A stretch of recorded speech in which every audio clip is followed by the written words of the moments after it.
done very interdisciplinary research of biological, physical, and chemical aspects, and it was done by scientists from both IOLR and the Geological Survey of Israel. They're all listed here. And of course, a lot of the work was done by field researchers and lab assistants that are mentioned in this slide.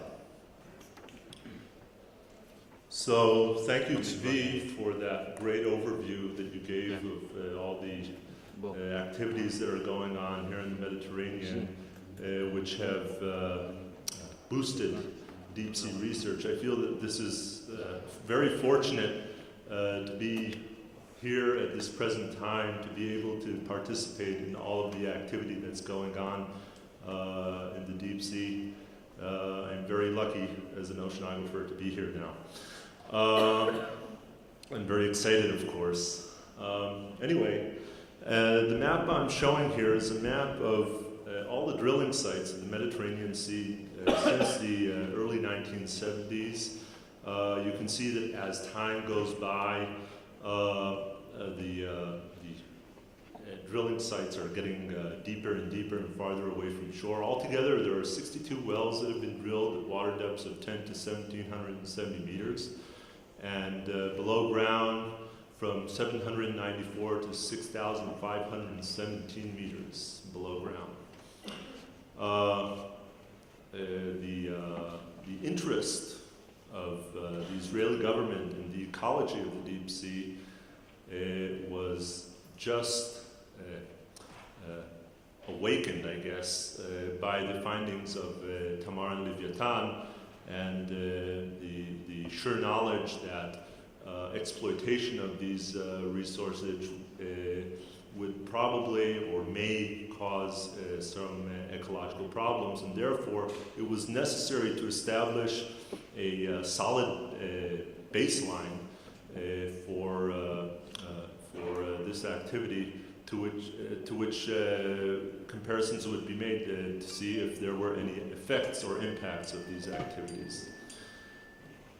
So just to give you a sense of what drilling is about and what drilling can do to the environment, I have this little animation. I know that there are a number of experts here in the audiences. This is an animation just to show you the difficulties involved in deep sea drilling operations, and hopefully it'll work. And what ecological impacts can occur. We've already seen what happened in the Gulf of Mexico with the deep sea horizon, the Macondo event, and even till now, they're still finding out all sorts of impacts, like, oh, we just lost deep corals in the Gulf of Mexico. Anyway, a very challenging, it's very technologically challenging to do this kind of work. You need to maintain position over a certain point within 1 meter of that point that you're planning on drilling and on the sea floor. You have they lower a conductance pipe, and then through that conductance pipe they lower the drill bit into the sea floor. Okay, and this is, consider that this is being done at 1,770 meters depth. You know, if you remember that party game where you're trying to put a candle into a bottle opening, this is a bit harder. Okay, and so the drill bit is drilling into the sea floor, and then rising up, and then in order to maintain the sides of the borehole, you need to lower a lining into that borehole. Okay, and then that lining, after that's been inserted into the ground, okay, only a few tens of meters, okay, is filled with cement that fills up that lining or the outside of that lining to prevent seepage of brines from the underlying layers into the borehole and collapse of the hole.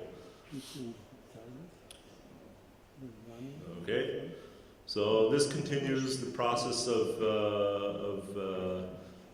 drilling deeper and deeper into the bottom of the sea. Then you have a blowout preventer, which is inserted on the top of the wellhead. Sometimes when you're drilling, you reach layers with high pressures of gas that could blow out into the sea and would prevent further drilling. And incidentally, when you are drilling into the sea floor, you need to use fluids to remove the drill cuttings, and those fluids, called drilling muds, are all sorts of concoctions, mostly containing nowadays barium. Okay, and the drill cuttings and the barium are always, well, in the case of drilling here in Israel, are dumped on the sea floor. Okay, and they contain, other than barium, they contain all sorts of organic compounds as well. The incident in the Gulf of Mexico is not an exception, maybe a rule. It happened also here in Israel. Levantine 2, drilling site that was it was an exploration well that was drilled during 2011. In May 2011, it was abandoned because of intrusion of brines into the well lining and outflow from the wellhead. Okay, the environmental impact of this discharge around the wellhead has been monitored and is being monitored by Nobel Energy, according to the guidelines of the Ministry of Environment and the Ministry of National Infrastructures. Okay, so this has been going on since May 2011. The Ministry of Energy decided to demand from Nobel Energy to close the wellhead, to abandon the well and close the wellhead only in November 2012 after a discharge something like 1 million cubic meters of brine and formation sands into the environment. Okay, this is a movie showing the outflow of the brine and the formation sands around the wellhead. In 2013, the Ministry of Energy commissioned IOLR and GSI to conduct a deep sea survey to establish that baseline that I talked about earlier. And we visited 52 stations depicted here in this map. The track that you see here is the track that we did during March of 2013 for the CTD profiles and water sampling. But we also sampled at each of these stations sediments that I'll detail later, further on. The work was conducted off our old ship, the RV Shikmona up there. That's the RV Shikmona, and hopefully our next survey will be conducted off the RV Bat Galim. But the RV Shikmona has all the equipment needed to carry out successfully the survey. The only problem is it's a bit short, so I have to stoop a lot while walking around on the ship. That's a major incentive for going to the RV Bat Galim. The beds are longer and the decks are a bit taller. So as you can see, I have a problem with that. So during the sediment sampling survey, which was conducted during June and July of 2013, we used box cores to sample the bottom of the sea. At each station, we lowered the box core 4 times to sample the sediments. And from each box core, we sampled these cores, which were subsampled at different layers, the surface layer from 0 to 1 centimeter and from 9 to 10 centimeters as well, to see what the conditions were thousands of years ago when those sediments were deposited. Okay, we use this nifty gadget here. That's the USBL. which lets us know where the box core is relative to the ship. It has to be right beneath the ship all the time because it falls down freely, and if there's any tension on the wire, then it'll fall down at a diagonal to the bottom, and it will fail, essentially. That happened to us a number of times, as a matter of fact. Sediment samples were analyzed for heavy metals, minerals, radionuclides, organic contaminants, in fauna, foraminifera, and bacteria. And I'll just show you a few representative examples. By the way, the final report will be coming out, will be submitted at the end of December this year, and I guess it'll come out sometime in the next few months after that. So you can see the rest of our findings there. It'll be submitted to the Ministry of National Infrastructures. And I just want to show you a few of the highlights and that may raise some concerns about what we're doing out there in the deep sea to the environment and what its implications are, which I won't say, but because we don't know. Okay, so here's a map, a spatial distribution of barium. On the left-hand side, you see the 0 to 1 centimeter. That's a surface layer of barium, and you see that in the south corner of the EEZ and the northern corner of the EEZ, those are both areas which were heavily drilled over the past years. Marie B is around here, and up here is Leviathan 2. Okay, you can see that the concentrations of barium are off the scale. Okay, the color scale goes only to 500 ppm. Values actually reach 2,000, 3,000 ppm. In a recent survey that we did with Nobel Energy and Leviathan 2, right around here, by the way, all the stations that were sampled were at least 5 kilometers away from the drilling activity because of security issues. Okay, so the spread is quite large, the spread of the contaminants from these activities. Anyway, so Marie B is somewhere around here, and Leviathan 2 is somewhere around here. I'm not assigning blame, forbid. Okay, but in Leviathan 2, when we went on the survey during February of 2014 to look at if the stopping of the wellhead was successful, we sampled sediments there as well, and we found levels of barium above 35,000 ppm. Okay, and we don't know what the biological effects of those levels are. Calcium carbonate. Carbonates in sediments, you see higher concentrations towards the open water, which is typical of distribution in marine sediments. You don't see any differences between the surface layer and the deeper layer, 9 to 10 centimeters.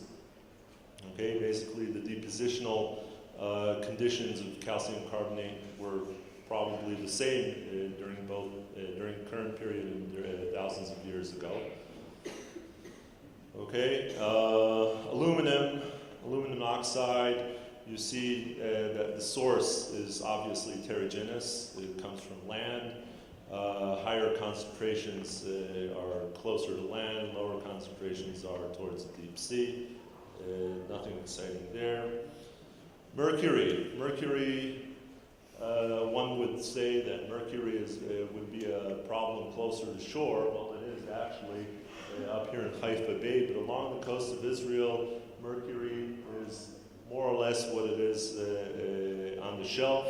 You can see enrichment in deeper waters, which suggests that this is actually deposited from the atmosphere. And in the deeper layer, you can also see relatively high levels of mercury, but you can definitely see the anthropogenic mercury signal in the surface layer. Finally, PCBs, polychlorinated bisphenols, and PAHs, organic contaminants which affect biology. They're carcinogens that damage DNA, that do DNA damage. You can see high concentrations, both in the south corner, very near or associated maybe with the activities in the vicinity of Marie B.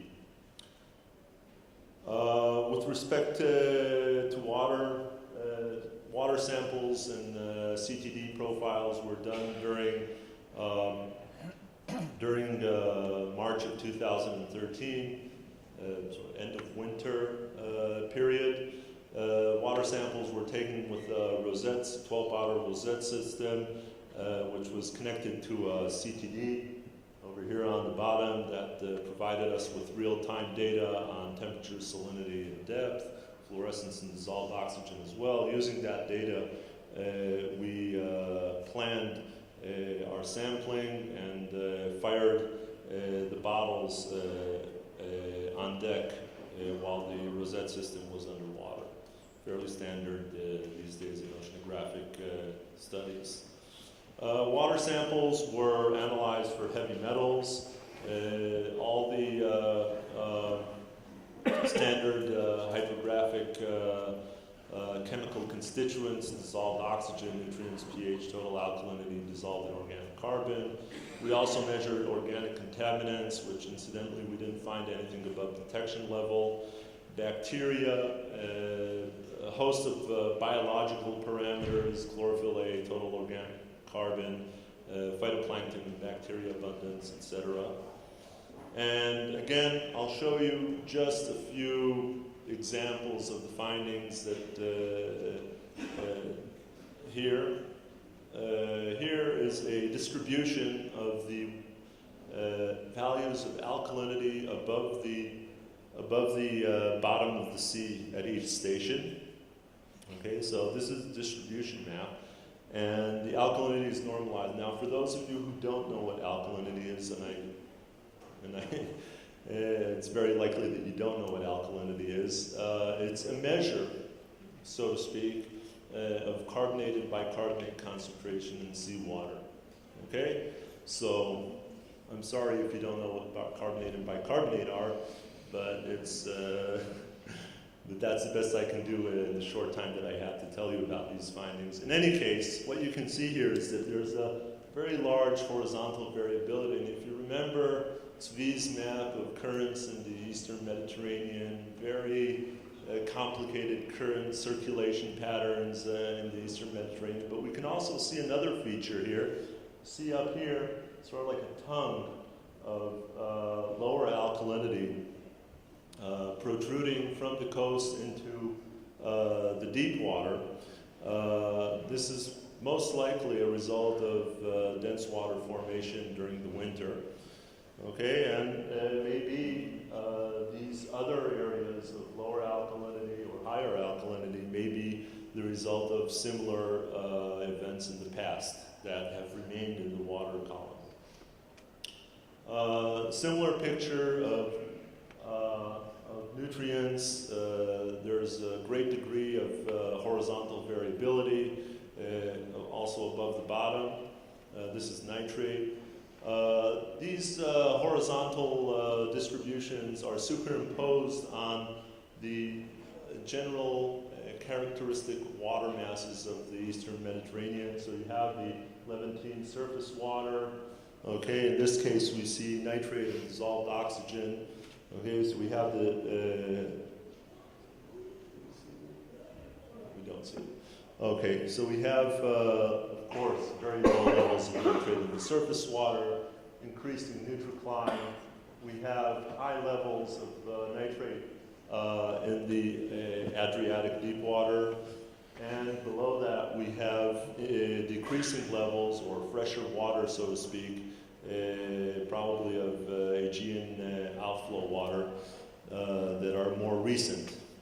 So those are the three major water masses in the Eastern Mediterranean. And you can see also in the oxygen here, you can see that the lowest concentrations of oxygen. One would expect that oxygen would decrease all the way down to the bottom, but you see that in oxygen, you have the lowest values right here in the Adriatic deep water layer. And in the Aegean outflow water, you see relatively higher concentration, only 10 micromolars. But in all, the deep water of the Mediterranean is oxygenated completely. Okay, but another interesting thing is if you use your imagination, you can see also an intrusion of higher oxygen levels from the coast, possibly related to dense water formations. Okay, this is more prominent here when you look at PCO2, which is calculated from dissolved inorganic carbon and alkalinity.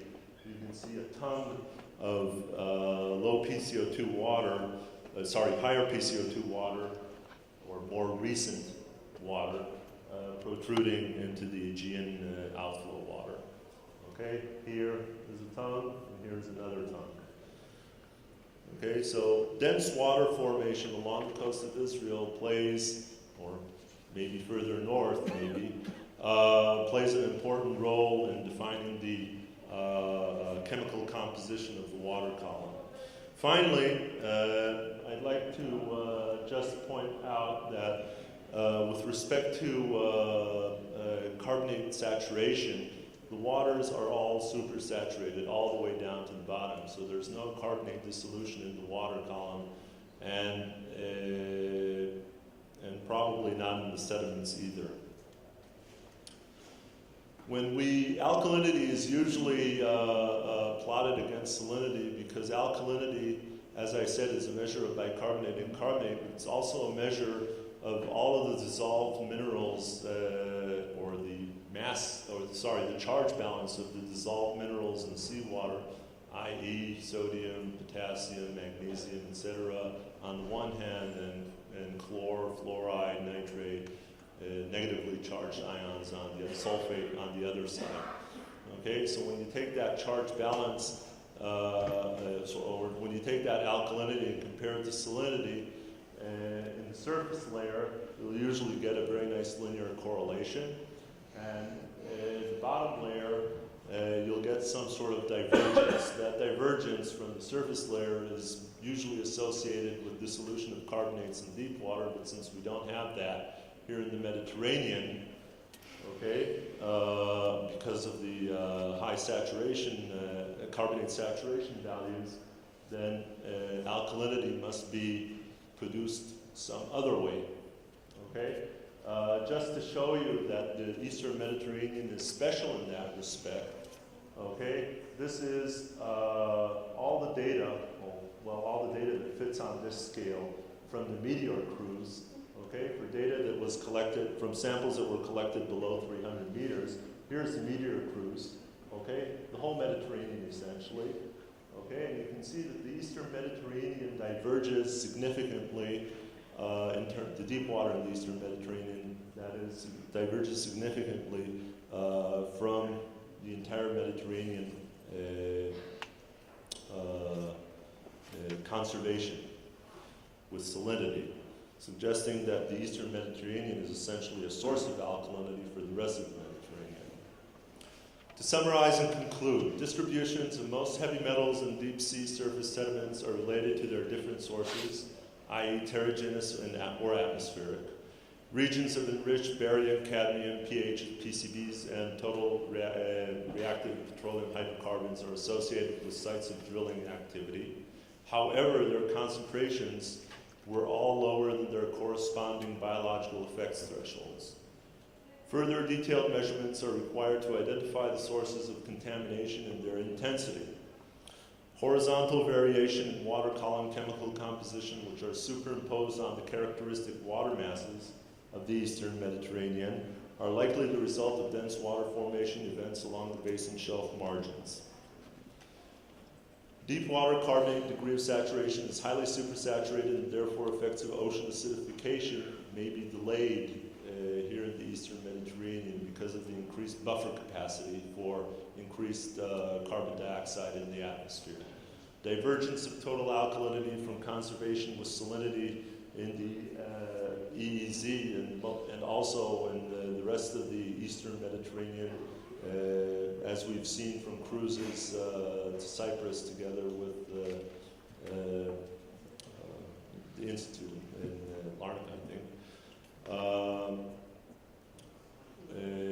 We've seen similar behavior with respect to alkalinity and salinity. Suggests that the Eastern Mediterranean is a source of alkalinity, and that an important source of alkalinity to the deep waters of the Eastern Med is probably bacterial processes in deep sediment, processes like sulfate reduction. Thank you very much.